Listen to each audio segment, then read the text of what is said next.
Hi friends, నేను మీ Omkar Telugu traveller. ఇప్పుడు నేనైతే కరెక్ట్గా మా ఫ్యామిలీతో కలిసి నరసాపురం దగ్గర ఉన్నటువంటి పేరుపాలెం బీచ్కి వచ్చాము. అంటే దీన్ని ఆంధ్ర వేళంగిని అంటారు, సమ్మల్ దీప్ అని కూడా అంటారు. ఇక్కడ ఏంటంటే బీచ్ అనేది ఇక్కడ చాలా పీస్ఫుల్గా ఉంటుంది. మన ఫ్రెండ్స్తో కానీ ఫ్యామిలీ మెంబర్స్తో కానీ మనకు కావాల్సిన వాళ్ళతో సరదాగా వచ్చి ఇక్కడ టైం స్పెండ్ చేయొచ్చు.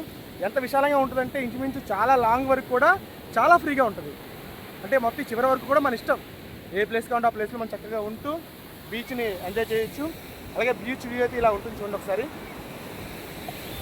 వెనకాల కొబ్బరి చెట్లు, చాలా ఖాళీ ప్లేస్ ఉంటుంది, చక్కగా నీడు ఉంటుంది. వంటలు చేసుకోనుకోవచ్చు, వంటలు చేసుకొని చక్కగా వండుకొని తినొచ్చు. లేదా బయట నుంచి తెచ్చుకొని కూడా ఇక్కడ కూర్చొని ఫ్యామిలీతో ఒక పిక్నిక్ స్పాట్ లాగా ఎంజాయ్ చేయొచ్చు. నాకైతే చాలా బాగా నచ్చింది. ఎందుకంటే కొన్ని బీచెస్లో ఏంటంటే చాలా పర్టికులర్ ఒక ప్లేస్లో ఉంటుంది.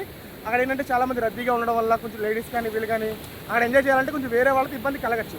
బట్ ఇక్కడ ఏంటంటే ఈ చివరి నుంచి చాలా వరకు కూడా ఉంటుంది కాబట్టి మనకి నచ్చిన చోట, ఎవరు లేని చోట ప్రశాంతంగా లేడీస్ అని ఎవరైనా సరే హ్యాపీగా ఎంజాయ్ చేయొచ్చు. ఇది ఇక్కడ నేను అబ్జర్వ్ చేశాను, నాకైతే చాలా బాగా నచ్చింది. మీరు కూడా వీలుంటే రండి, తప్పకుండా ఒక్కసారైనా వచ్చి విజిట్ చేయండి, చాలా బాగుంటుంది. సరే, ఆ చివరి నుంచి ఇక్కడ హార్స్ రైడింగ్ కూడా పెట్టారు. ఇక్కడ ఈ చివరి వరకు కూడా ఉంటుంది అన్నమాట.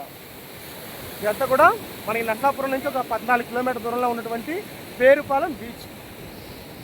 ఓకే, చూసారు కదా ఫ్రెండ్స్, ఇదంతా కూడా మనం పేరుపాలెం బీచ్లో ఉన్నటువంటి వ్యూ. ఇక్కడ మనకి పీస్ఫుల్గా ఉంటుంది, ఫ్యామిలీతో ఫుల్ ఎంజాయ్ చేసి